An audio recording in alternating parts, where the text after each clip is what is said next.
Okay, we're going to take a look at the Eisenhower administration today. We're going to see how Eisenhower impacted the Cold War.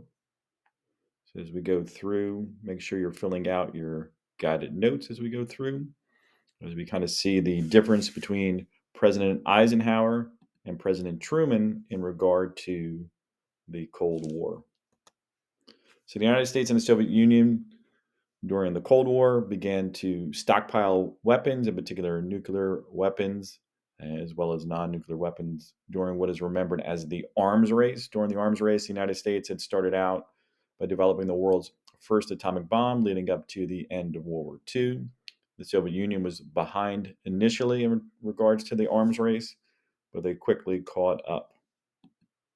In 1949, the Soviets detonated their first atomic bomb in the United States, which had, for a short period of time of about 4 years, had an advantage in that they could deter the Soviet Union because we had the atomic bomb and the Soviet Union did not. But 1949 was kind of that pivotal moment where everything really changed. If you remember, too, 1949 was also the year that the Cold War policy of containment under President Truman had failed when the Chinese turned communist. So 1949 was probably the worst year in regard to the Cold War for the United States. As the arms race continued, both nations rushed to develop missiles capable of carrying nuclear weapons. That's going to be kind of a secondary aspect of what is going to be the space race, developing missile technologies. Initially, when the first atomic bomb was dropped, it was dropped out of an airplane and detonated over the Japanese cities of Hiroshima and Nagasaki. The new technologies which exist today are delivered by missiles and they can hit any target on the planet. Okay, the Eisenhower Doctrine and Cold War foreign policies. This is how Eisenhower is going to differentiate himself between uh, President Truman and his policies. President Eisenhower and his Secretary of State, John Foster Dulles, continued Truman's policy of containment, but introduced some new ideas that became the foundation for the Eisenhower Doctrine. First policy is massive retaliation. Massive retaliation is Eisenhower's idea that the United States would consider the use of nuclear weapons to halt aggression if it believed the nation's interests were threatened. Eisenhower was quoted as stating that nuclear weapons were a better bang for the buck.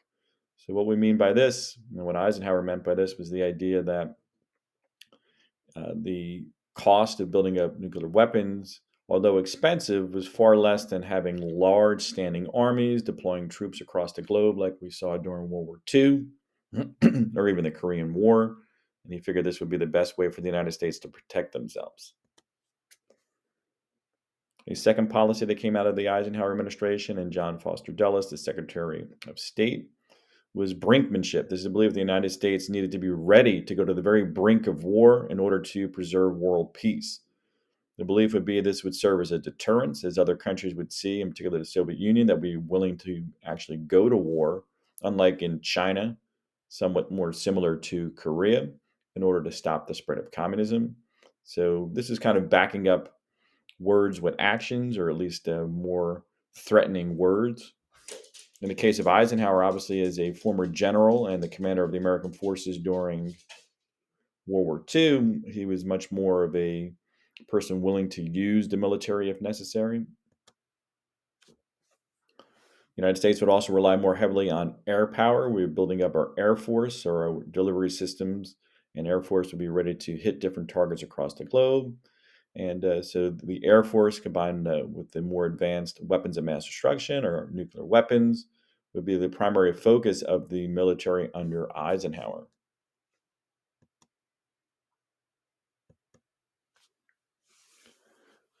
So the communist victory in China in 1949 and the Korean War from 1950 to 1953 kind of raised fears of further communist expansion during this period of time. The Domino Theory was developed. This is the belief that in the nations of Asia, there were kind of like a row of dominoes. If one fell to communism, then they all would fall. You can kind of see the domino images down below. We discussed that a little bit when we were looking at the rationale of the Korean War. The United States realized that if Korea fell to communism, it would be much more likely that surrounding countries in Asia would fall to communism. The Chinese and the Soviet Union would be much more emboldened in the idea they could spread the communist ideology across the globe. Also, around this time, too, in the aftermath of the Korean War, the Southeast Asia Treaty Organization, or SEATO, was created. It was a mirror to NATO, created to meet any common danger from communist aggression in the Asian region.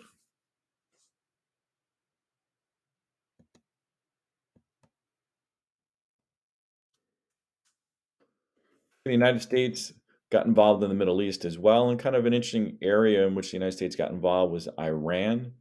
The United States helped to overthrow the prime minister of Iran to help secure this supply of oil during this period of time. So basically, what we did is the United States and the CIA covertly helped to carry out a coup d'état, overthrowing the rightfully elected leader in Iran and installing a pro-American leader in Iran. That was the Shah Mohammad Reza Pahlavi, who was in power from 1953 through 1979. So for over a quarter of a century, the Shah was a pretty strong ally of the United States. And later on in the school year, we'll be looking more closely at the Iranian Revolution during the Carter years in the 1970s. And we'll see how that kind of played out in the late 1970s. So the Shah would be a pro-American friendly leader in Iran who would help the oil supply continue to flow out of Iran into the United States. Another area of concern in the Middle East was in the Suez Canal region. Egypt, which obviously is where the Suez Canal is located. When the Egyptian president became friendly with the Soviet Union, the United States withdrew its support from Egypt. Egypt then nationalized the Suez Canal, which was currently at the time under the control of the British and the French. When the two countries sent troops to seize the Suez Canal, the United Nations pressured the nations to back down. Great Britain and France eventually withdrew, and the Suez Canal remained under Egyptian control. So during the Suez Canal crisis, we have the Soviet Union forging a relationship with Egypt, the United States, Great Britain, and France trying to maintain control of the Suez Canal, but eventually the European countries backed down, and the Suez Canal is under the control of Egypt still today. And as we mentioned, the Eisenhower Doctrine, the United States Congress officially adopted many of the different ideas of the doctrine, continuing to pledge support, in particular in the Middle East. So the Eisenhower Doctrine was, specifically applied and reaffirmed into the Middle Eastern region, that we would help to support countries resisting communism in the Middle East. The doctrine was tested later on as the United States was forced to send Marines to Lebanon to help to restore the political climate there and kind of calm things down in Lebanon.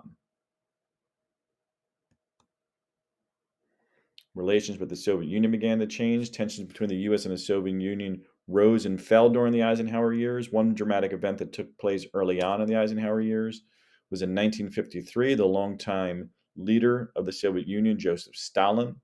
Stalin was in power for nearly 30 years. The new leader of the Soviet Union was Nikita Khrushchev. Initially, Khrushchev helped to ease tensions a little bit as he wanted to focus on improving conditions within the Soviet Union itself. That would not last long, however.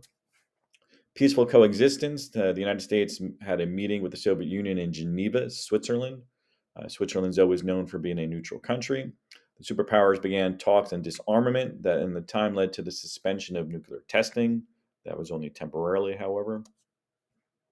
Camp David was opened during the Eisenhower years. It's a presidential retreat or a compound that's located just outside of Washington, D.C. in the West Virginia mountain region.